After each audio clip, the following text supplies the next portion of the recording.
মা বাপকে পর্যন্ত শহীদ করে ফেলবে।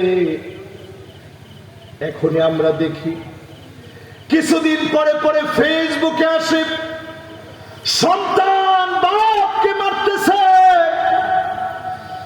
রক্তাক্ত করে ফেলেছে, ড্রেনের ভিতরে বাপ পড়ে গেছে, তারপরেও সন্তান মারছে, মাকে গোয়াল ঘরে ফেলে রেখেছে।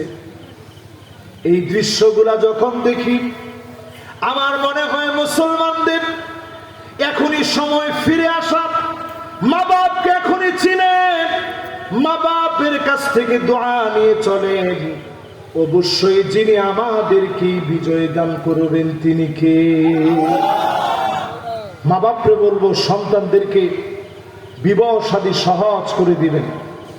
আইসারুহা মাউনা, আমাদের দেশে লিভ টুগেদারকে সহজ করা হয়েছে, প্রেম ভালোবাসা অবৈধ সম্পর্ককে প্রমোট করা হয়েছে, বিবাহকে নিষিদ্ধ করা হচ্ছে, বিবাহকে সময় বেঁধে দিয়ে কঠিন করার মধ্য দিয়ে জেনা ব্যভিচারকে ছড়ায় দেওয়া হচ্ছে, ঠিক কিনা বলে? এজন্য সচেতন হতে হবে। যারা এখানে গার্জিয়ান আছেন, মা বাপ হিসেবে দায়িত্ব পালন করবেন। বাপ হিসেবে আপনার দায়িত্ব তিনটা।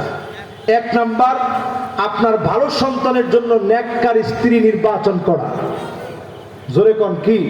নেককার স্ত্রী। আজকে থেকে মনে মনে চিন্তা করেন, নেককার স্ত্রী হওয়া লাগবে। আপনি বদকার হলে স্ত্রী নেককার হবে না। আপনি খারাপ ভিডিও দেখলে স্ত্রী নেককার হবে না। যদি আপনার প্রজন্ম ভালো বানাতে চান, 20 বছর আগ থেকে প্ল্যান করেন, বালেগ হওয়ার পর থেকে নিজেকে কন্ট্রোল করেন। যৌন চাহিদায় চরিতার্থ হয়ে যৌবিক চাহিদা চরিতার্থ করার জন্য পাগল হওয়া যাবে না। নিজের কন্ট্রোল করেন, আপনার প্রজন্ম আল্লাহর ওলি হবে। এই প্রজন্ম যুগ জিজ্ঞাসার সমাধানে জমিনে আল্লাহর দ্বীনকে কায়েম করবে, ঠিক কিনা বলেন? এক নাম্বার কাজ, নেককার দেখে স্ত্রী বিয়ে করবেন। 2 নাম্বার কাজ, সন্তান হওয়ার পর সুন্দর একটা নাম রাখবেন।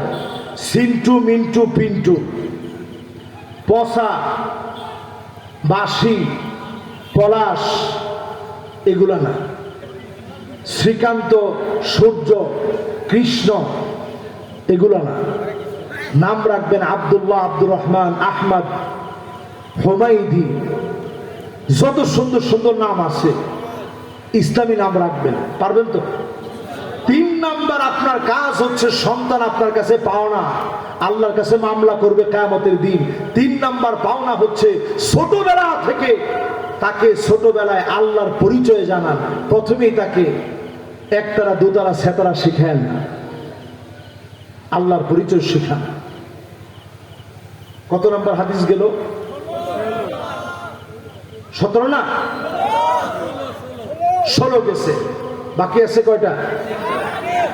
17 নম্বরে আল্লাহর গোলাম যারা